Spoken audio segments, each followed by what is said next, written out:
Hi everyone, welcome back to another episode of Friday First Cut series. I am Nidhi Manchanda, a certified financial planner and head of training and development at Financial Hospital. Do you see loss in your stock or mutual fund portfolio?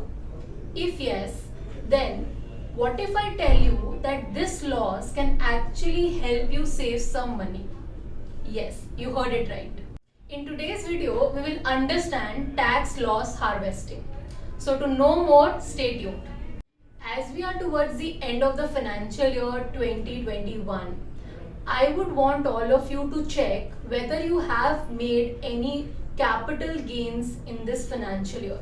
Now, when I talk about gains, I'm talking about realized gains, which means that if you have sold any of your investments and made gains out of it. If you just see your statement and you see some gain, that's not the realized gain but unrealized gain. But we are talking about here realized gain. So just check whether you have made any realized gain this year. Now let us take an example and see an easy trick to save some money. So let's say in the last financial year you have made two investments, one in equity mutual fund and the other in stocks. Let's say in mutual funds you have invested around 11 lakhs and in stocks you have invested around 10 lakhs. Equity mutual funds have grown to become 15 lakhs, but on the other hand you have some losses in your stocks and your stock value is now 9 lakhs. As you could see that you are having some gains in equity mutual fund, you thought that why not sell my investment and book this profit.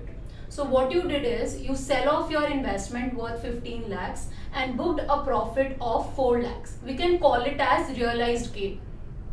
On the other hand, you see a loss of 1 lakh rupees in your stock portfolio. So there is a loss, but you do not wish to sell off your investment and therefore we can call it as unrealized loss because you have not sold your investments. So looking at this example, you have to pay taxes on your realized gains. So usually you need to pay taxes only on the realized gains. So here your realized gains is around 4 lakh rupees. So if you have to pay taxes on this 4 lakh rupees, you will have to pay around 15%. So 15% of 4 lakhs is the tax outgo, which is around 60,000. In order to save this tax outgo of 60,000, what you can do is you can sell off your stock portfolio worth 9 lakhs where you are making a loss of 1 lakh rupees. So what you are actually doing is converting your unrealized loss into realized loss. So once you do this, as per IT Act, you can set off your losses against your gains. So in this example, you had a gain of 4 lakhs. You can deduct 1 lakh of your loss and your net gain is only 3 lakhs. So now you have to pay tax on 3 lakhs and not 4 lakhs. On 3 lakhs, 15% of tax will come to around 45,000 and in this case you have saved a total of 15,000 rupees. Earlier you were paying 60,000 as tax, but with this arrangement you have to pay only 45,000 as tax. So basically you have saved 15,000 rupees. But important thing to note here is, which you do not have to miss at any cost, is to reinvest that 9 lakh rupees in the same stocks again. So what will happen with this entire scenario? You sold your investment of 9 lakhs, saved your taxes and you again reinvested that amount in the same stocks. So earlier you had a portfolio of 9 lakhs in stocks. After doing everything again at the end also we'll have to make sure that you have 9 lakh rupees in the stocks. So this will ensure that you are continuing with your investments for wealth creation. So selling your investments today and reinvesting it again the next day just to save taxes is what we call as tax loss harvesting. Another important point that you all should be aware of, that you can set off your losses against gains only in certain conditions. So let us see that.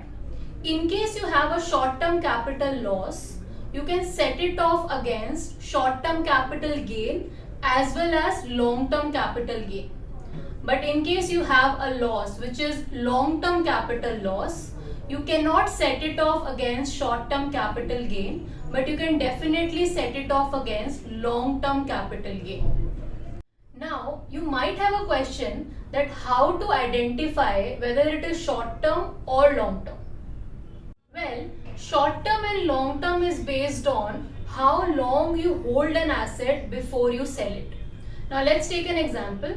For equity mutual funds or stocks, the holding period is considered to be 12 months. Which means if you sell your investments before 12 months, it is considered to be short term.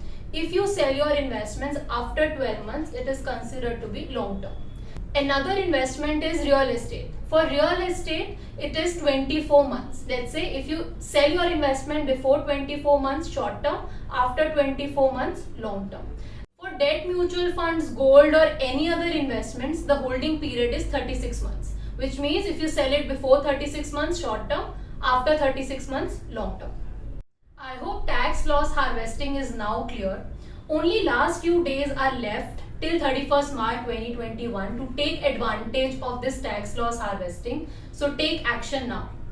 If you are hearing about this topic, tax loss harvesting, for the first time, I can understand that you will have a lot of questions in your mind. And therefore, we have organized a webinar on this Sunday on this particular topic itself. And we have invited an experienced chartered accountant to speak on this topic and explain this in detail.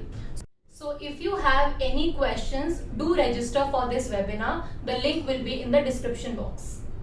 For more such videos, please subscribe to our channel, and for any further query, feel free to get in touch with our tax experts.